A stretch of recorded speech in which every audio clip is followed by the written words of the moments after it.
ನನ್ನ ತಂದೆ ನನ್ನನ್ನು ಹಿತ್ತಲಿನಲ್ಲಿ ಹೂತು ಹಾಕುವುದಾಗಿ ಬೆದರಿಸಿದ್ದರು, ಆದರೆ ಈಗ ಅವರ ನಿವೃತ್ತಿಯ ಖರ್ಚುಗಳನ್ನು ನಾನು ನೋಡಿಕೊಳ್ಳಬೇಕೆಂದು ಅವರು ನಿರೀಕ್ಷಿಸುತ್ತಿದ್ದಾರೆ. 10 ವರ್ಷಗಳ ಹಿಂದೆ ನಾನು ಗೇ ಆಗಿದ್ದಕ್ಕೆ ನನ್ನ ಕುಟುಂಬ ನನ್ನನ್ನು ತ್ಯಜಿಸಿತು. ಅವರು ಕೇವಲ ನನ್ನನ್ನು ಹೊರಹಾಕಲಿಲ್ಲ, ನನ್ನನ್ನು ಬೀದಿಗೆ ತಳ್ಳಿದರು. ನಾನು ಮತ್ತೆ ಅವರ ಕಣ್ಣಿಗೆ ಬಿದ್ದರೆ ನನ್ನನ್ನು ಕೊಂದು ಹಿತ್ತಲಿನಲ್ಲಿ ಹೂತು ಹಾಕುವುದಾಗಿ ನನ್ನ ತಂದೆ ಹೇಳಿದ್ದರು. ಆದರೆ ಎಲ್ಲಕ್ಕಿಂತ ಮಜಾ ಏನೆಂದರೆ, ಕಳೆದ 1 ದಶಕದಿಂದ ನಾನು ಯಾವುದೋ ವಿಕೃತ ಮನೋಭಾವದವನ ಜೊತೆ ಪಾಪದ ಜೀವನ ನಡೆಸಲು ಓಡಿಹೋಗಿದ್ದೆ ಎಂದು ಅವರು ಎಲ್ಲರಿಗೂ ಹೇಳುತ್ತಿದ್ದರು. ಅವರು ನನ್ನನ್ನು ಮಾದಕ ವ್ಯಸನಿ ಮತ್ತು ರಾಕ್ಷಸನನ್ನಾಗಿ ಚಿತ್ರಿಸಿದರು. ಅತ್ತ ನನ್ನ ಕುಟುಂಬದ ಉಳಿದವರು ಸಂಪೂರ್ಣವಾಗಿ ನಾಶವಾಗಿದ್ದರು. ಒಬ್ಬ ಸಹೋದರ ಮಾದಕ ದ್ರವ್ಯದ ಅತಿಯಾದ ಸೇವನೆಯಿಂದ ಮರಣ ಹೊಂದಿದ.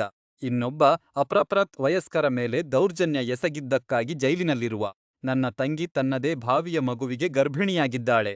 ಮತ್ತು ನನ್ನ ಅಕ್ಕ ಅವನನ್ನು ಕಾರಿನಿಂದ ಡಿಕ್ಕಿ ಹೊಡೆಯಲು ಪ್ರಯತ್ನಿಸಿದ್ದಕ್ಕಾಗಿ ಬಂಧಿಸಲ್ಪಟ್ಟಿದ್ದಾಳೆ.